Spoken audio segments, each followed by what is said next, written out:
The first time King Winton Wolfheart saw his mate talking to the moon, he assumed it was a prayer. A quiet, reverent moment of communion with the goddess who had blessed them all. He'd watched from the stone balcony of their chambers, his heart a warm, heavy thing in his chest. Daisy stood on the dew-kissed lawn, her silver hair looking like spun moonlight, head tilted up to the luminous orb hanging in the inky sky. It was endearing. Mate. Mate is talking to the sky, his wolf. A being of pure, unadulterated enthusiasm screamed in his head. We should go talk to the sky. The sky is very important. It holds up the stars. Winton had stayed put.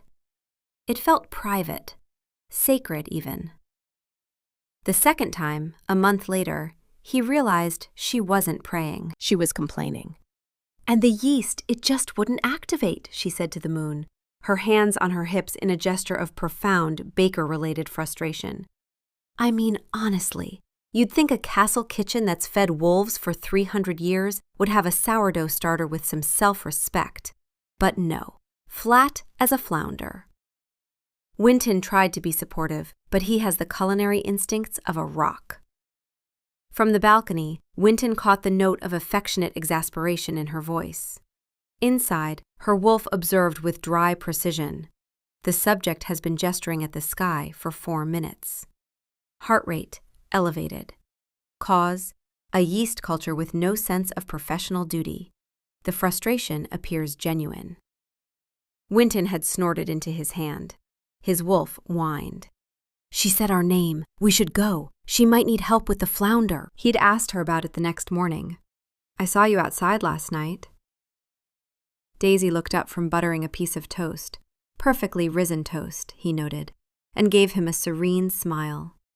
Her wolf, ever the pragmatist, registered his presence with mild interest. The large one is watching again. He does this. It is unclear what data he hopes to gather from this distance. It was the full moon. We had our chat, she said aloud. We? The moon and I, she said, as if it were the most normal thing in the world. She's a very good listener. He decided, then and there, it was just one of her quirks, an unbearably charming one. Daisy wasn't like other royal mates. She hadn't grown up in a rival alpha's court. She was the daughter of Rowan and Cara Ashford, 2 of the pack's most respected warriors. Her mother could track a scent through a rainstorm, and her father had once held the northern pass against a Shadowfen raiding party with 6 wolves at his back.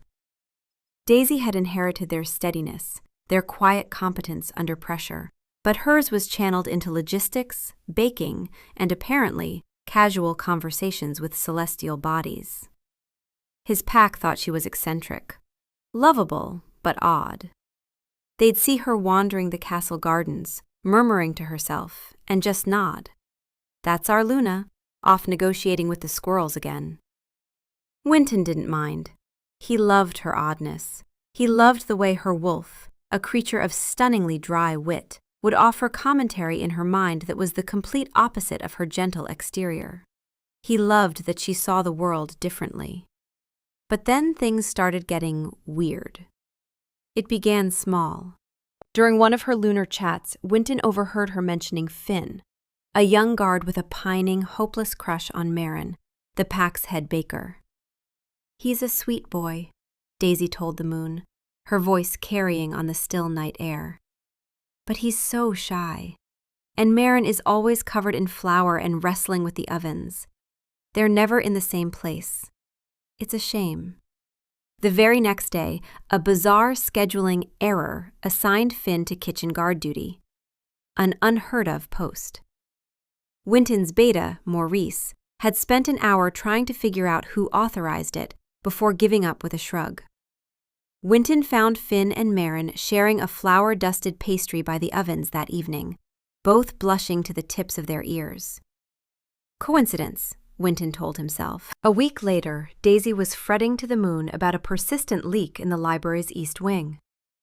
The new shipment of books from the lowland packs is coming in, and if that roof isn't fixed, we'll lose centuries of history to mildew. But the stonemasons are all busy with the northern wall reinforcement. The next night, a freak thunderstorm rolled in. It was a deluge, a sky-opening torrent of rain that flooded the lower training yards. Yet a strange updraft, a pocket of calm air, settled directly over the castle. The library's east wing remained bone dry, while the rest of the castle grounds looked like a swamp. "Remarkable weather patterns," Winton had said at the morning council meeting, ignoring the suspicious look Maurice was giving him. "Mate fixed the sky," his wolf declared proudly. "Our mate is a sky fixer, very useful." Then came the sick pup. One of the new litter had taken a bad turn, a fever that the healers couldn't break. Daisy was beside herself with worry. That night, under the full moon, her voice was thick with emotion. "He's so small," she whispered to the silver disc above. "It's not fair. He hasn't even had a chance to chase a squirrel yet." The next morning, the pup's fever was gone. He was tumbling and yapping with his siblings as if he'd never been sick at all. The healers called it a miracle. Winton called it a third coincidence, but the word felt thin and brittle in his mouth. This month, however, the topic of conversation was him. "He just works too hard," Daisy sighed, her form a soft silhouette against the moon-drenched grass. Winton watched from his usual spot on the balcony, leaning against the cold stone. "He carries everything on his shoulders, you know.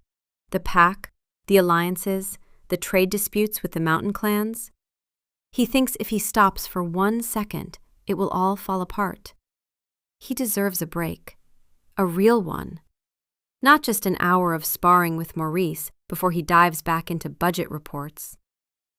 "She is worried about us," his wolf said, his usual boisterous tone softened with a tender awe. "Mate cares. We should go get a hug. Hugs are good for carrying things." Winton's heart ached with a familiar, fierce love. She saw him. She saw the strain behind the crown, the exhaustion behind the authority. He made a mental note to take the next afternoon off, perhaps go for a run with her in the woods. He would show her he was listening. He went to bed feeling lighter than he had in months. The next morning he tried to get out of bed and discovered that he couldn't. It wasn't paralysis. He could feel his limbs. He could wiggle his toes. But when he issued the command to his body, "Sit up," nothing happened. It was as if the connection between his brain and his muscles had been put on hold. He was perfectly comfortable, warm and snug under the furs, but he was utterly, completely immobile. He tried again. Nothing. He strained, putting all his alpha power into the simple act of lifting his head. His body remained placidly horizontal. "This is new," his wolf observed. "The bed is very comfortable. Perhaps this is a strategic rest period. I approve." Panic, cold and sharp, tried to prickle at the edges of his mind. He was the Alpha King. He had a council meeting at dawn. He had a territorial dispute to mediate. He couldn't be bedridden. By what? There was no illness, no pain, just an overwhelming sense of stillness. Daisy came in an hour later with a tray of food, humming a cheerful tune. She stopped dead in the doorway, her eyes widening slightly as she took in his prone form. "Are you all right, Winton?" "I can't get up," he said. The words came out fine. His voice worked, just not his torso. She set the tray down on the bedside table and came over, placing a cool hand on his forehead. "No fever. Do you feel sick?" "No, I feel perfectly fine. I just can't move." She stared at him, a slow dawn of comprehension spreading across her features. Her eyes flicked towards the window, then back to him. A faint blush crept up her neck. Her wolf, with characteristic understatement. "Ah, the celestial intervention has exceeded parameters." This was predictable. "Oh," she said softly. "Oh dear." "Oh dear?" Winton echoed, his voice rising slightly. "Daisy, what's going on?" She wrung her hands, a gesture so unlike her usual calm competence that it set him on edge. I might have an idea. Last night, I was talking about you. He closed his eyes. Of course. You told the moon I needed a break. I said you deserved a break, she corrected, her voice small. I didn't ask for this specifically. I didn't request enforced immobility. Then what, precisely, did you ask for? He demanded, trying to sound authoritative and mostly just sounding like a man shouting from a pillow. I just said you carried too much and deserved a rest, she said, her voice full of exasperated fondness. I guess she has a very literal interpretation of rest. Winton stared at the canopy of the bed. He, Winton Wolfheart, the alpha king of the Silverwood Pack, ruler of the Northern Territories, a wolf whose strength was legendary, had been taken down by a well-meaning lunar deity at the behest of his wife. This is aggressive self-care from a celestial being, he muttered. Daisy bit her lip, trying to hide a smile. She likes me, she offered, as if that explained everything. And the ridiculous thing was, it did. He couldn't even be angry. He was stuck. A king confined to his quarters, and all he could feel was a tidal wave of awe and affection. He looked at his mate, at the woman who chatted with the cosmos and accidentally orchestrated divine intervention, and he felt his wolf settle in his chest, purring with a contentment so deep it was almost startling. Mate got us a day off, his wolf said happily. And she brought soup. This is the best day. She does like you, Winton conceded, his voice raspy. He let his head fall back against the pillows, the fight going out of him. The pack could survive one day without him. Maurice could handle the council.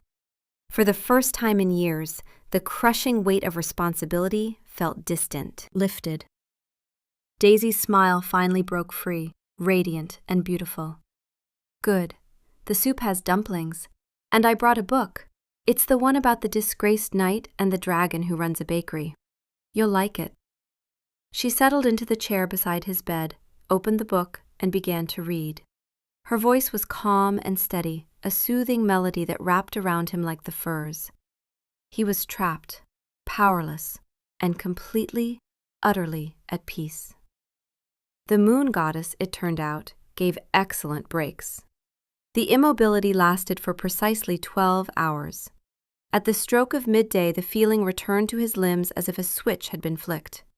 He sat up, stretched, and felt more rested than he had in a decade.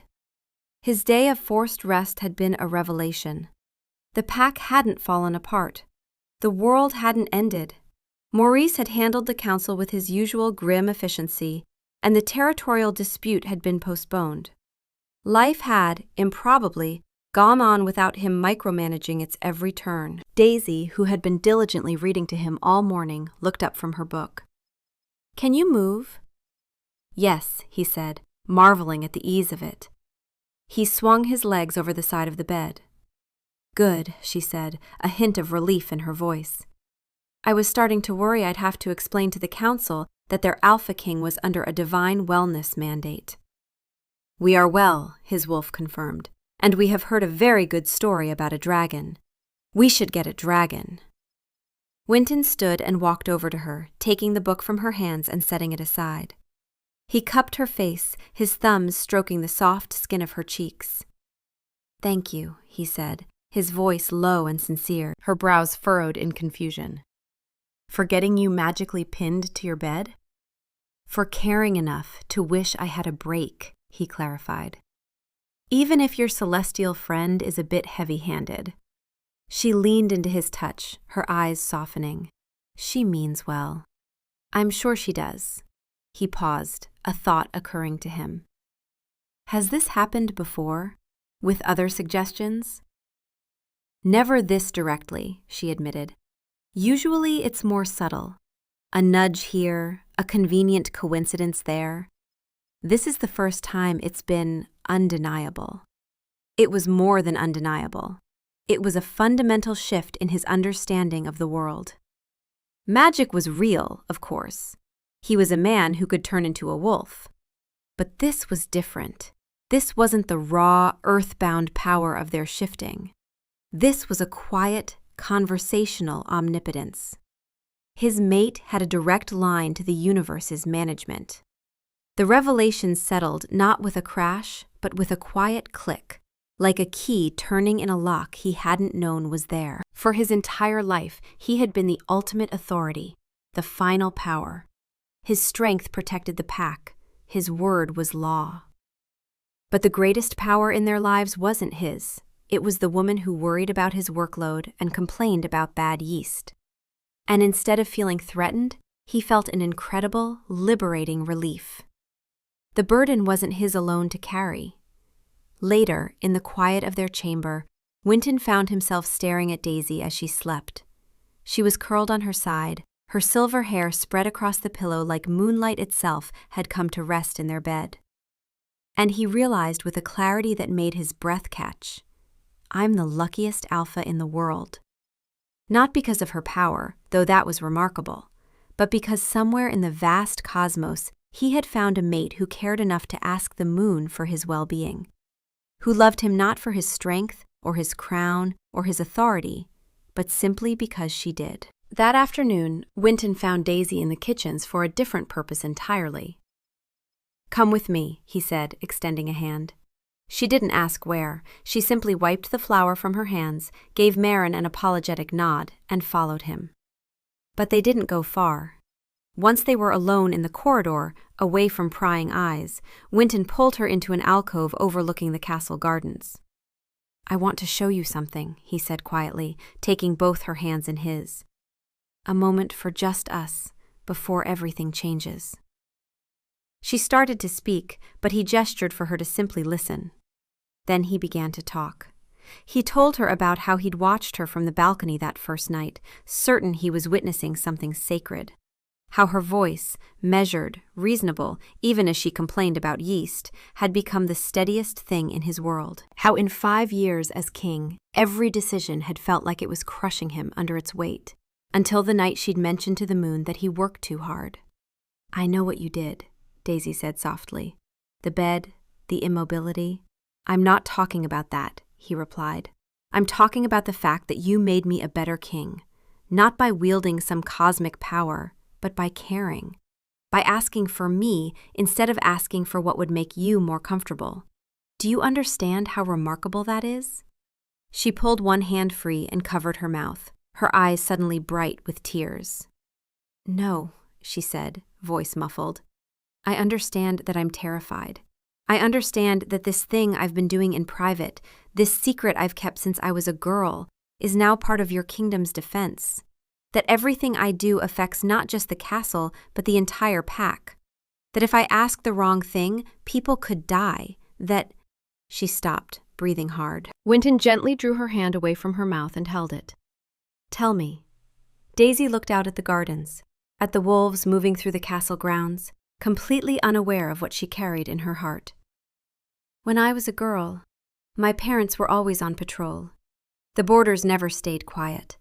There was always a skirmish, a scouting mission, a training rotation that needed my mother or father or both. I didn't resent it. I understood it was important. They were protecting the pack. But I remember—" She paused, searching for words. "I remember sitting in the castle kitchen, while other children ran drills with their parents in the training yards, and feeling like no one saw me. I wasn't fast enough or fierce enough to be interesting. I was just there, a quiet child in a loud family, a task to be fed and kept out of the way. Your parents love me," she said quickly. "They still do. I'm not trying to paint it as cruel, but their attention was always on the next threat, the next patrol. And I learned early not to demand it. I learned to be small, to be competent in quiet ways, to solve problems without making a fuss about it." She looked at him. "Do you know when I first spoke to the moon?" Winton shook his head. "I was 8. I lost a ribbon, a blue ribbon my grandmother had given me. It was nothing, really, a small thing that could be replaced. But it was mine, and I'd been careless with it, and I was too ashamed to tell anyone it was missing. So I went out into the gardens one night, when the moon was full, and I talked to her.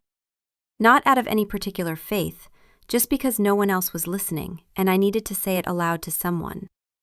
She smiled sadly. The next morning, the ribbon was caught on the garden gate, right where it would catch my eye if I came out to the well. The moon didn't retrieve it. I did. But she drew my attention to where I'd lost it. So you kept talking. So I kept talking, she confirmed. And as the years went on, I started to notice that when I mentioned something to her, things would shift. Not dramatically, not impossibly, just the wind would blow the right direction, or I'd happen to look where something lost was hiding, or a problem would have a natural solution that seemed to appear just when I needed it. By the time I was old enough to understand what might be happening, it had become my secret place, my friend who never got tired of listening, and that was enough. Her voice trailed off, and Winton saw her shoulders tremble slightly. Everything I ask for now feels weighted, she continued. Nothing I say to her is just for me anymore. It all cascades down into the pack, into your life, into decisions that affect hundreds of people. And I'm terrified. Her voice broke. I'm terrified that I'm not wise enough for this, that I'll ask for the wrong thing and someone will die. Winton pulled her close, and she let him. His hand stroked down her back, and he felt the tight knot of fear in her body begin to ease slightly. Come with me, he said again, and this time she came without resistance.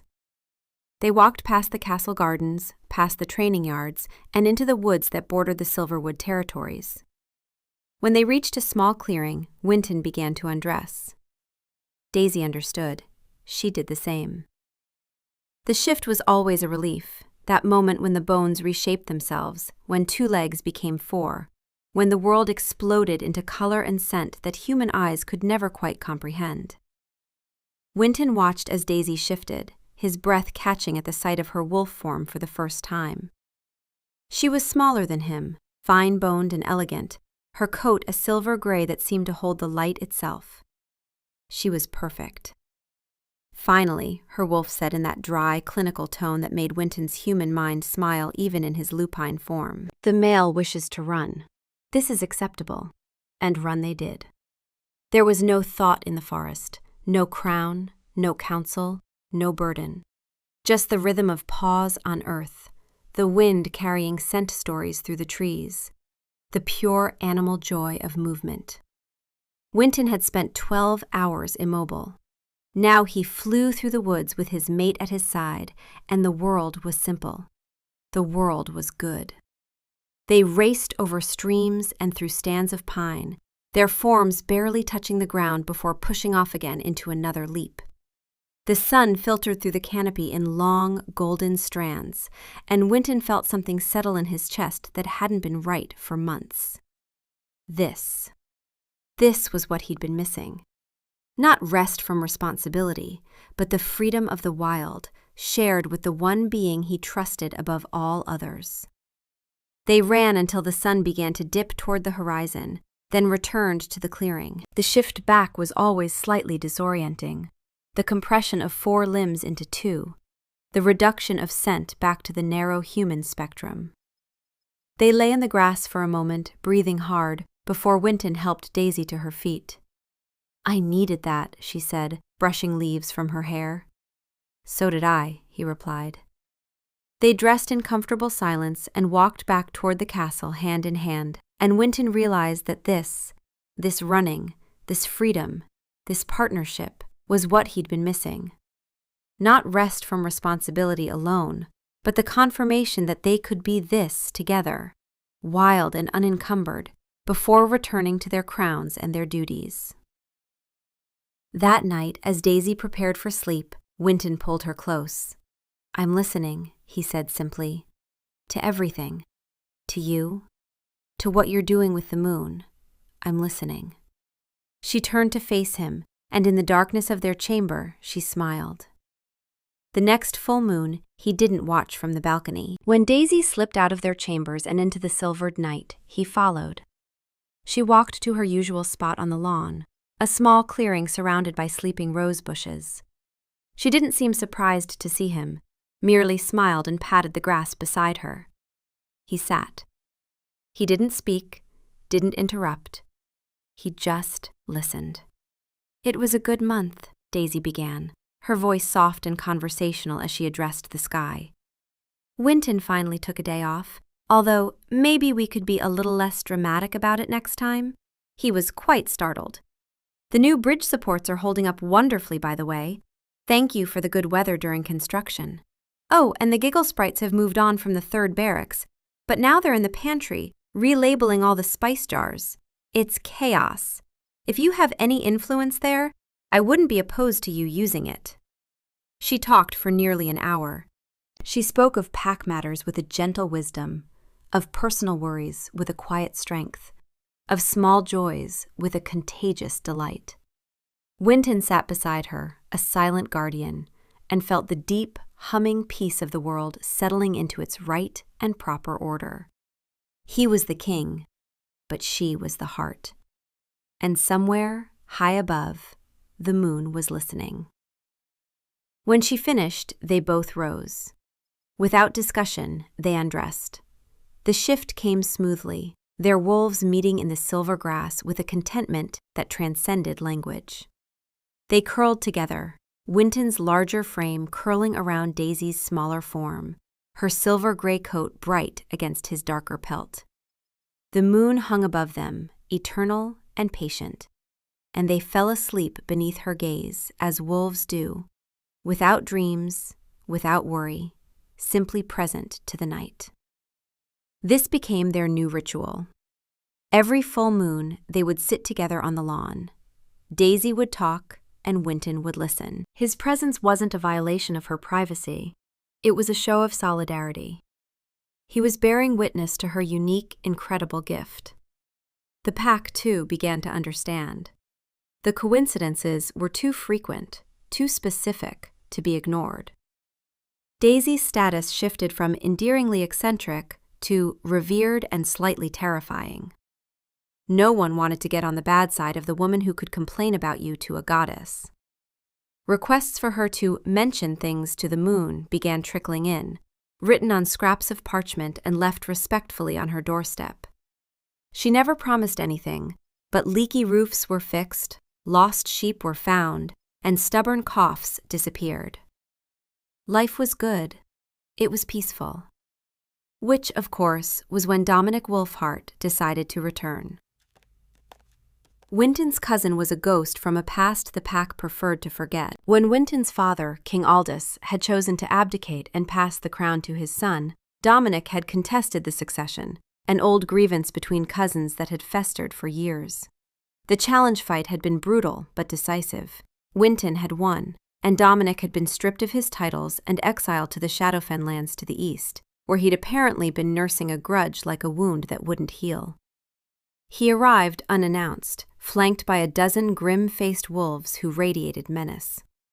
Dominic was tall and sharp, broader than Winton remembered, scarred in ways that went deeper than physical wounds.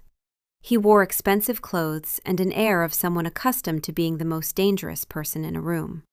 The arrogance was still there. It lived in the set of his shoulders, in the curve of his mouth, but underneath it was something darker, something that had rotted from within. "Cousin," Dominic said from the great hall threshold, his voice a silky sneer. "I see you've been domesticating." "Dominic," Winton greeted him, his posture deceptively relaxed but his senses on high alert. "I wasn't aware your exile had been rescinded, because it hasn't been." "He smells like rotten ambition," his wolf snarled, "and cheap hair oil. We should bite him." "I came to see the state of the Wolfhart legacy," Dominic said, his gaze sweeping over the council members assembled in the great hall. "And I find it wanting. I hear tales of an alpha king who takes wellness days, and a Luna who whispers superstitions to the sky instead of bearing heirs." A low growl rumbled through the hall. Maurice stepped forward, his hand resting on the hilt of his sword, but Winton gave a minute shake of his head. "My pack is strong, Dominic. My mate is a blessing. And my personal life is none of your concern," Winton said, his voice dropping to a dangerously quiet tone. Dominic laughed, a short, ugly sound. A blessing. I hear she's a party trick. Tell me, Luna Daisy, he said, turning his cold eyes on her where she stood beside Winton. Can you ask your friend in the sky to make me king? I'd be very grateful. Daisy met his gaze without flinching. Her wolf, that dry, clinical observer, regarded Dominic with the detached interest of a researcher studying a particularly unimpressive specimen. The intruder's posture communicates threat display. His grooming products are excessive. Assessment: unstable. Cheekbones asymmetrical. Unlikely to improve with age. The moon doesn't take requests like that, Daisy said, her voice even. She deals in balance, and you, Dominic, are severely unbalanced. The room went very still. Wolves who had previously seen their Luna as charmingly eccentric were now watching a woman stare down a dangerous exile without blinking. Winton felt a flush of fierce pride. Dominic's smirk tightened. We'll see. A pack needs a true alpha, Winton, one who isn't distracted by hobbies. He gave a mock bow and swept from the hall, his guards trailing in his wake. The threat was clear. Dominic wasn't just visiting. He was testing the waters, sowing dissent. He saw Winton's focus on peace and prosperity as weakness, and he intended to exploit it. The confirmation came 2 weeks later. A border patrol was ambushed near the Shadowfen territories. 3 of Winton's wolves were injured. The evidence was planted to look like a Shadowfen raid, but Winton knew Dominic's hand was all over it. He was provoking a war, one that would force Winton to be the kind of brutal, unthinking alpha Dominic believed in. Then the messenger arrived, a message written on Shadowfen seal. Dominic Wolfheart, having proven himself to the Eastern clans, was marching on Silverwood with a force 3 times the size of Winton's standing army. 4 days, maybe 5. Maurice appeared in the war room within minutes of the news, already reading the tension in Winton's posture.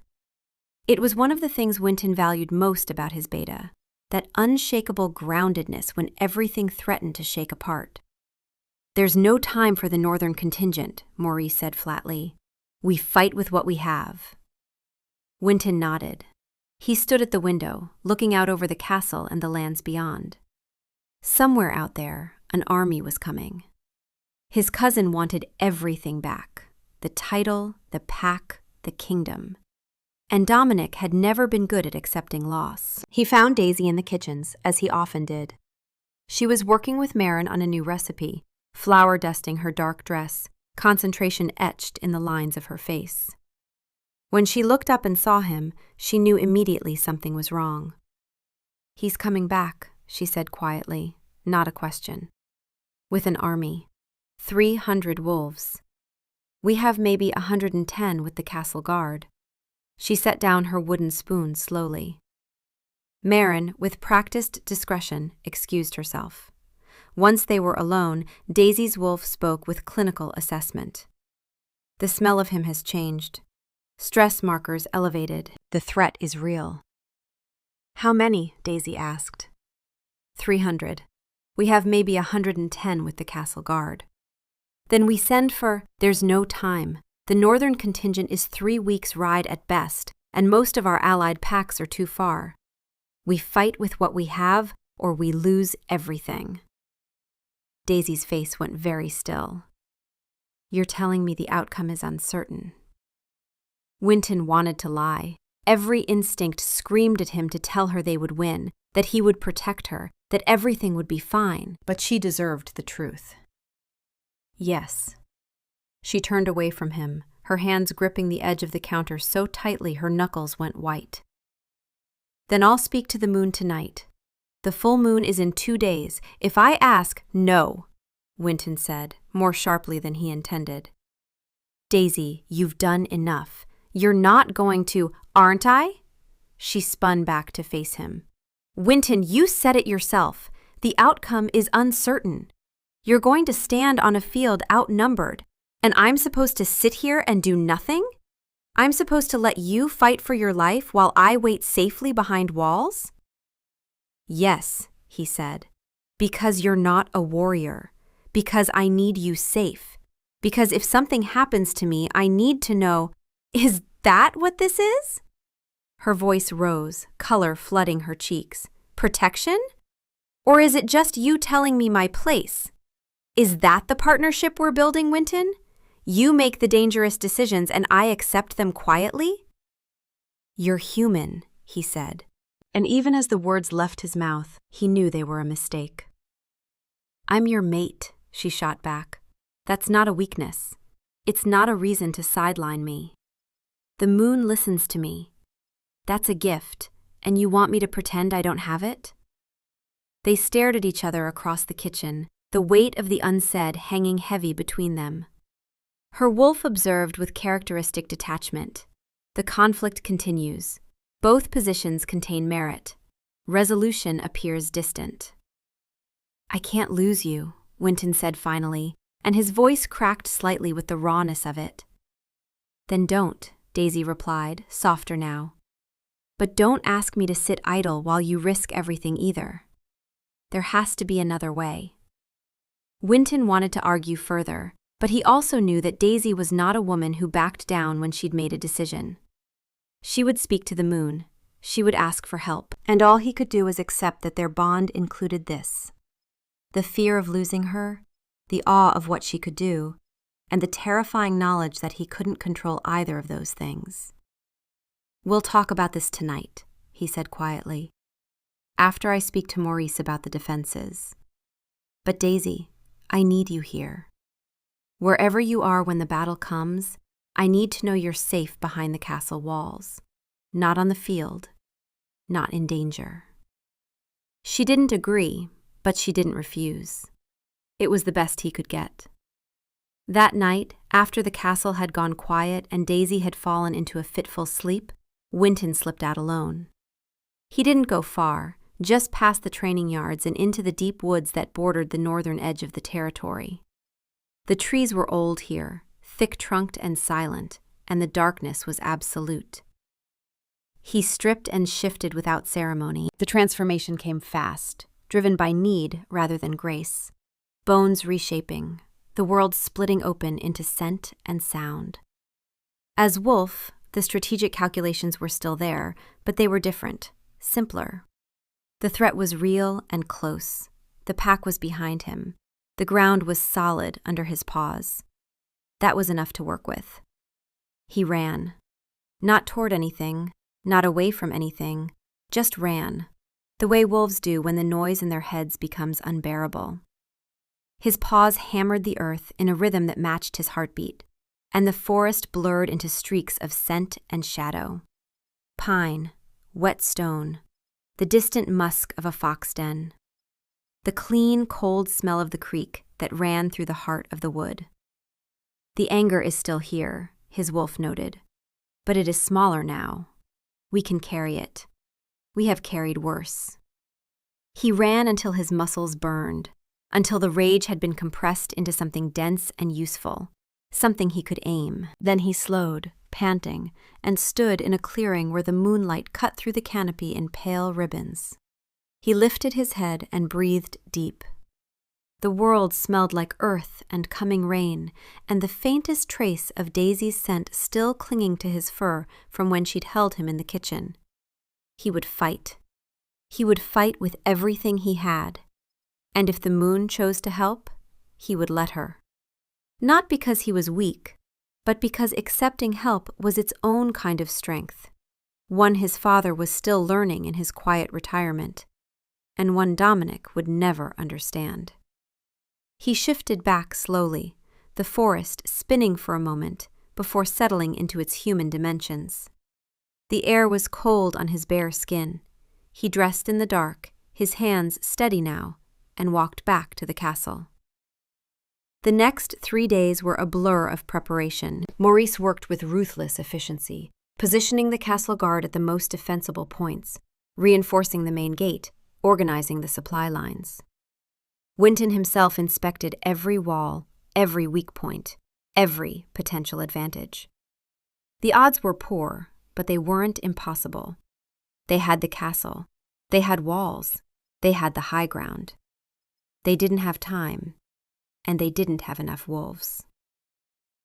The night before the battle, Winton couldn't sleep.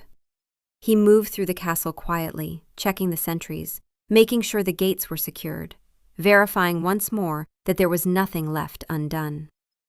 In the courtyard, the castle wolves were sleeping in tight formation, conserving energy for the fight ahead. Some would die tomorrow. He knew this. The math was simple and brutal. He found himself in the library, his library, and he walked to the east wing. The shelves that had been threatened by water were now secure, protected by the strange pocket of dry air that had come from Daisy's simple request. He ran his fingers along the spines of the books, histories and maps and documents that had survived centuries. They would survive tomorrow, too, because Daisy had asked, because the moon had listened. That thought sustained him through the dark hours before dawn. On the eve of the battle, a messenger arrived from the Shadowfen camp with a personal message for Winton. His cousin wanted to speak before the fighting began. It was a trap, or a final attempt at negotiation. Winton couldn't quite decide which, but he went anyway, Maurice at his side, to a neutral point between the castle and the gathering army. Dominic stood waiting. He looked worse than he had in the great hall, leaner, more ragged, the polished veneer of his first visit stripped away. This was the real Dominic underneath, not a man fighting for a throne, but a man fighting because he had nothing left to lose. "Well," Dominic said conversatingly, as if they were meeting at court instead of across a field that would soon run red. "You've done well for yourself. The castle looks strong, the pack seems happy. I'm told your wife is quite remarkable." Every muscle in Winton's body went rigid. Maurice moved slightly closer to him, a warning in his posture. "You stay away from her," Winton said quietly. Dominic laughed, and the sound was broken glass. "Oh, I have no intention of going near her, but I've heard the stories. A woman who speaks to the moon, whose requests are answered. Rather convenient for a king, isn't it?" His expression twisted. "Or perhaps that's the problem. Perhaps she's made you soft, made you dependent on celestial favors instead of your own strength. A true alpha wouldn't need a wife whispering to the sky on his behalf." "My strength is exactly what it's always been," Winton replied calmly, keeping his voice level. "And my wife is off limits. That's all you need to know." "What I need to know," Dominic said, stepping closer, his eyes burning with a feverish light, "is how a weak man like you managed to keep what should have been mine. Our bloodline, our birthright. I was stronger than you once, faster. I had everything, and you took it with a single blow." "You challenged me," Winton reminded him, meeting his gaze steadily. "You wanted the crown. You fought for it. And you lost. That's not something I did to you, Dominic. That's something you did to yourself." "I'll find out tomorrow," Dominic said, his voice dropping to something almost intimate. "I'll take the castle, I'll take the pack, and I'll take the title that you've been wearing like a stolen coat. And then I'll ask your wife to tell me her secrets. I'll ask her if the moon loves her as much as she claims, or if she's just been lucky. And when your god fails to save you, we'll see what she has to say."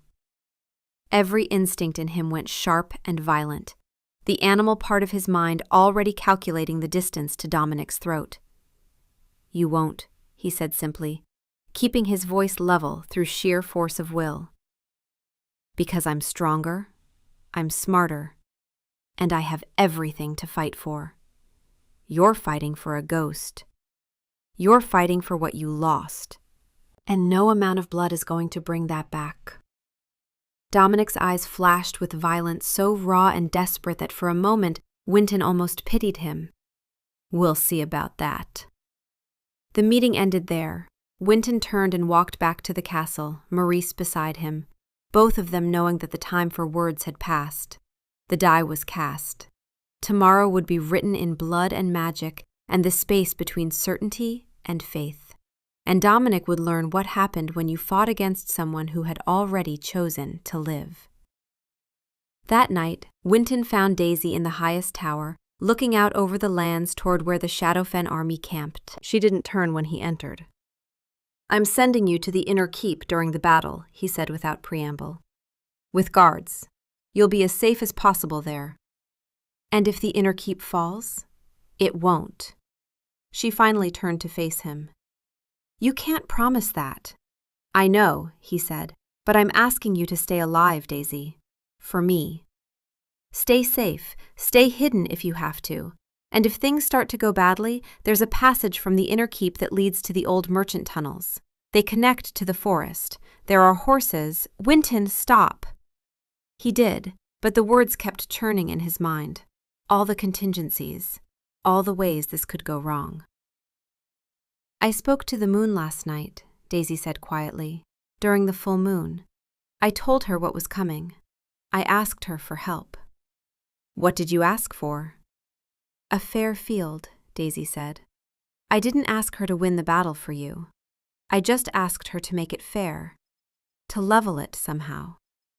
Her wolf added with characteristic understatement, "The decision was made. Further debate is inefficient." Winton crossed the distance between them and pulled her into his arms. She wrapped hers around him, her head tucking under his chin, and they stood like that in the darkness, not talking, not planning, just holding each other against what was coming. "I love you," he said into her hair. "I know," she replied. "I love you too. And tomorrow you're going to win. Not because of me, and not because of her. Because you're strong, and you're fighting for something real. And Dominic is fighting for a ghost of what he lost. That's not how war works." "Maybe not," she agreed, "but it's how this war works." He held her tighter, trying to memorize the feel of her, the scent of her, the simple certainty of her presence. Tomorrow, everything could change. But tonight, she was here, in his arms, and they were still whole. The battle came at dawn. The Shadowfen army appeared over the ridge like a dark wave, 300 strong, moving with the terrible coordination of a force that had trained together for years. Winton's force stood ready behind the castle's outer defenses, 110 wolves, plus the remaining castle guard, perhaps another 30 humans with old swords and older courage. The odds were brutal and unforgiving. Winton stood with Maurice at the head of the formation, watching the enemy approach. The morning was gray and heavy, the kind of dawn that felt caught between night and day, unable to quite commit to either. To his left, Rowan and Kara Ashford had taken flanking positions without being asked. Daisy's parents, gray-muzzled and hard-eyed, moving with the economy of wolves who had done this before and intended to do it again. Rowan caught Winton's eye and gave a single nod. No words necessary. The man had held the northern pass with 6 wolves at his back. 110 was practically a luxury. "The ancestors are watching," Maurice said quietly, a ritual phrase spoken before every major battle. "Then let's give them a good show," Winton replied.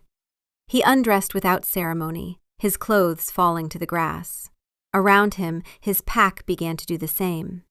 The shift came swift and brutal, the world exploding into 1,000 new colors, the ground rising up to meet paws instead of feet, the entire universe reorganizing itself around scent and sound and the pure animal awareness of threat.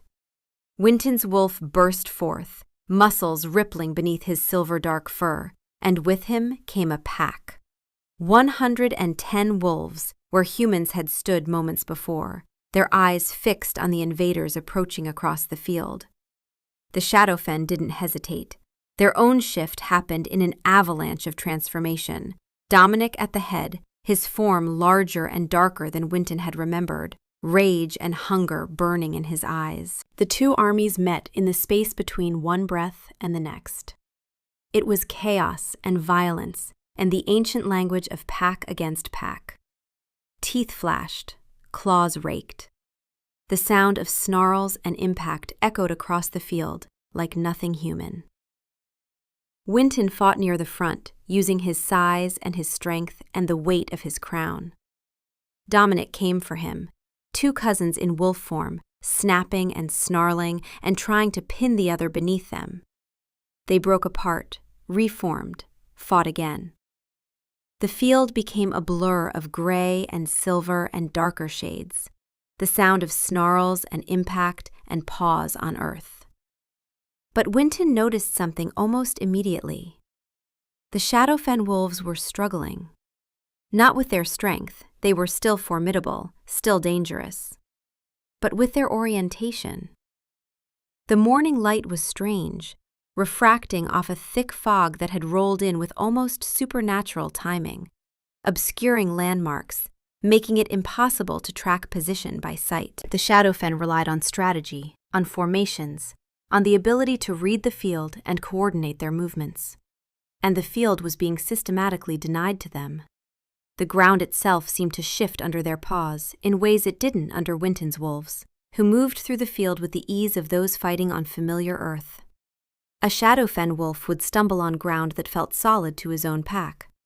The earth held their paw prints steady, but betrayed the enemy's footing. And the wind was playing tricks, carrying scent in every direction but the ones the Shadowfen needed. When they tried to track by smell, the air betrayed them. When Winton's wolves needed to find each other, the wind carried true. It wasn't obvious magic. It was the kind of subtle advantage that could be written off as luck, as superior tactics, as the favor of a field you knew better than your enemy. But Winton's wolf understood the truth. The Skyfixer is doing something, the voice in his head said with absolute certainty. The sky is not listening to them. The ground is not listening to them. She has tilted the world on its axis. He fought harder, emboldened by this knowledge. He pinned Dominic again, and this time when his cousin tried to escape, the ground betrayed him. Just slightly, just enough, and Dominic stumbled. Winton had his throat, could end this right here, could end the threat forever. And the moment hung on the edge of a knife. He could taste blood.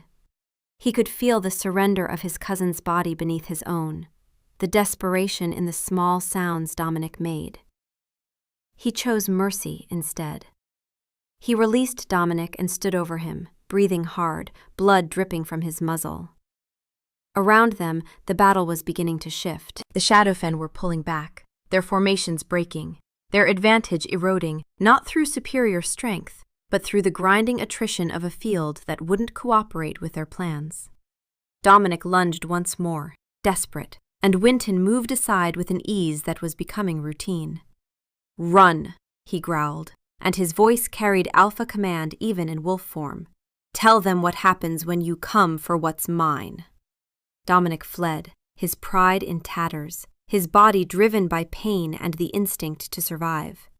The Shadowfen followed, retreating across the field, leaving wounded and dead behind, their army broken, not by superior force, but by something the Shadowfen couldn't fight, by will made manifest, by the moon's hands directing a battle she was no longer meant to judge. The field fell silent. The only sounds now were breathing, the whimper of wounded wolves, the wind through the fog that was already beginning to dissipate. The Shadowfen were gone, their army scattered, their leader fled. Victory hung in the morning air like sunlight through the departing mist. Winton shifted back to human form slowly, disoriented by the transition, his skin suddenly too sensitive to the morning air. The world shrunk back to human scale, smaller, more limited, but somehow also more solid. Someone, Maurice, always Maurice, appeared with a cloak and helped him to his feet. Winton was bleeding from a dozen wounds, his body aching in ways that would take days to fully inventory. But he was alive. More importantly, he'd won.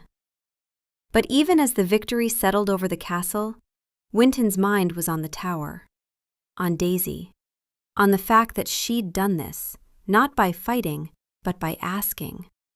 that the battle had been decided by something older and deeper than swords. He found her in the inner keep, where he'd asked her to hide.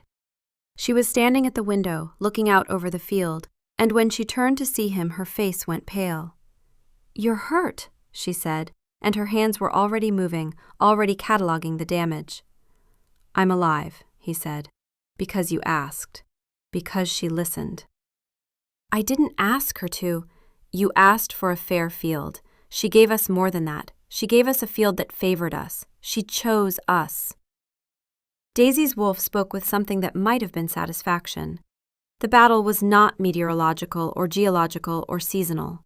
Something older than weather was paying attention. Something decided that the alpha's mate was worth protecting. Winton pulled Daisy close, ignoring his wounds, ignoring the blood, needing simply to hold her and know that she was safe. They held each other for long minutes, and Winton felt the tremor in her body slowly fade. The terror of the battle, the fear of losing him, all of it began to settle. "Thank you," he whispered into her hair. "For everything, for asking, for believing it would work." "I didn't know it would work," she said, her voice muffled against his chest. "I just knew I had to try. I stood at that window and watched the fog roll in, and I knew it was her, that she was listening, that she was fighting for us." "Well," he said, a slight smile in his voice, "the moon seems to have excellent taste in friends." She pulled back to look at him, and in the daylight streaming through the window, Winton could see clearly the blood on his fur-dark hair, the deep scratches along his shoulders. Without hesitation, she began to tend to his wounds. She brought water and cloth, worked methodically to clean each injury. Some would scar badly, but they would heal. He would heal. And that was enough. As she worked, Daisy spoke softly. "I've been thinking about what you said, about not putting me in danger. And I understand the impulse, I do. But you have to understand, too, I can't be the sort of mate who hides while you risk everything. It's not in me. And the moon and I, we're partners in this. We shape things together. That's not a weakness you have to protect against. That's a strength we have to wield together." Winton watched her hands move, careful, competent, filled with the steady precision of a warrior's daughter. "I know," he said. "I'm learning it, anyway." "Then learn it faster," she said, but there was no edge to it, just a tired sort of affection. "Because I'm not going anywhere, and neither is she." The diplomatic fallout took a week to settle. The Shadowfen sent an embarrassed envoy, offered carefully worded apologies, and asked for a fresh treaty. Dominic didn't come in person. His pride was too shattered for that. But he sent word that he was relinquishing all claim to the Silverwood territories and the kingship. He would return to the Shadowfen lands and trouble them no more. Winton accepted with a grace that surprised Maurice. "He's broken," Winton said simply. "He doesn't need punishment. He needs time." The pack, meanwhile, had begun to understand exactly what Daisy was. The rumors spread through the castle and the territories like wildfire. The woman who spoke to the moon, whose requests shaped reality, who had held the field itself in the palm of her hand during the battle. The status shift from eccentric to revered completed itself with startling speed. Wolves who had previously indulged her quirks now treated her with a respect that bordered on reverence. When Daisy walked through the castle gardens, wolves stepped aside. When she mentioned a loose stone in the north wall, it was fixed within hours. When she suggested that the new planting strategy might not work for the eastern gardens, the head gardener scrambled to implement her alternative. Daisy found it all deeply uncomfortable. "They're looking at me like I'm a goddess," she complained to Winton 3 days after the battle, as she tried to navigate around a knot of castle wolves who'd stopped to bow to her in the corridor. "You do have a direct line to one," he pointed out. "That doesn't make me a goddess. That makes me a woman with a very good friend." Her mother, Kara, found her in the kitchens later that evening and sat across from her at the flour-dusted table without saying a word. Kara Ashford was not a woman who wasted language. She had fought in the battle, taken a gash along her ribs that was already healing, and watched the fog roll in with the flat, assessing eyes of a warrior who knew when something on the field didn't belong to nature. "Your father and I have been talking," Kara said finally. Daisy braced herself. About? About the fact that we raised a warrior after all. Kara's voice was matter-of-fact, the way she said everything, but her eyes were bright. Just not the kind we expected. It was, Daisy realized later, the first time either of her parents had acknowledged her power without trying to understand it tactically. They weren't asking how it worked or how it could be used. They were simply proud, and that, more than any reverence from the pack, made her cry into her bread dough for a solid 5 minutes. A week after the battle, Maurice approached Winton in the war room with a peculiar expression. "There's a situation in the treasury." "What kind of situation?" "The giggle sprite kind." Winton followed him down to the vaults, where they found a cluster of the small, mischievous sprites, creatures that looked like they'd been assembled from moonlight and mischief, busily constructing an elaborate fortress out of gold coins. The treasury was a disaster. Coins were everywhere, carefully arranged into walls and towers, small bridges spanning gaps, the whole structure looking improbably architectural and quite clearly intentional. "How long has this been happening?" Winton asked, watching as one particularly industrious sprite carried a coin the size of its head up the side of the fortress and carefully placed it with all the precision of a master mason. "Started about 3 days ago. We've tried to stop them, but they're faster than they look, and they've got a system. I think they're planning something." Winton watched the sprites work with the precision of architects, and he found himself laughing. A real, genuine laugh that echoed through the vault. After everything, after the battle and the fear and the blood, the castle had been invaded by magical creatures using currency to make architectural statements. "Leave them," he said. "Let them build. We'll deal with it after the spring planting is done." Maurice looked at him as if he'd lost his mind. "Your Majesty, they're eating your gold." "They're building," Winton corrected. "That's different. And honestly, if the worst problem we have is that giggle sprites have taken over the treasury, I think we're doing all right." He found Daisy later that afternoon and told her about the fortress. She laughed until she had to sit down. "I did warn the moon about them," she said, once she could speak again. "But I think the sprites have decided they have better uses for her attention. They're clearly planning their own empire." Her wolf observed dryly. "They are building with the king's currency. They are not asking permission. This is either very bold or very stupid. Recommend observation from a safe distance."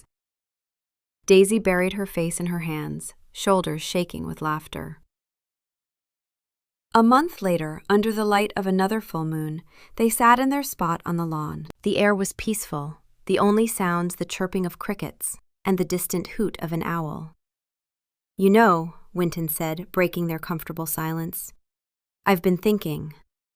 Daisy looked at him, her silver hair glowing. "About what?" "The silence of the summit, the ritual where the alpha is supposed to go to the highest peak on the winter solstice, to be alone with their thoughts." "I know it," she said. "Your father took it very seriously." "He did. He said it was about carrying the burden alone, to show the pack the alpha could bear any weight. I always hated it. It was the loneliest day of the year." He paused, then turned to her, taking her hand. "I'm not doing it this year." "You're breaking a 1,000-year-old tradition?" she asked, a teasing light in her eyes. "I'm amending it," he corrected. "It's no longer the silence of the summit. It's the conversation on the summit. And it's not for one wolf, it's for 2.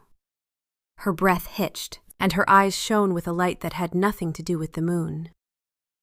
"I thought," he continued, his voice thick with emotion, "that you could introduce me properly.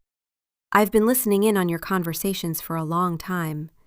It feels rude not to say hello." Her wolf, that dry, deadpan observer of the human condition, was for once completely silent. Some moments, even the most clinical narrator knows, do not require commentary. Daisy simply leaned her head on his shoulder, a silent, perfect consent. He was the Alpha King, a wolf of immense power and authority. She was the quiet warrior's daughter who had found a friend in the sky. Together they were something new, something stronger than either of them could ever be alone. A balance. As she settled against him, she tilted her head up one last time. She didn't speak, not with words. It was just a feeling, a silent wave of gratitude sent up into the vast, starry expanse. And from the silver face of the moon, she felt a quiet, knowing warmth flow back. A cosmic smile, a celestial blessing on the king who had finally learned he didn't have to carry the world, and the queen who held the universe in her heart. The Giggle Sprites, for their part, had moved into the castle treasury, where they were currently attempting to build a tiny, shimmering fortress out of gold coins. It was, Winton decided, a problem for another day. For now, he was content to just sit here, with his mate, under the watchful eye of their very powerful, very literal, and very welcome friend.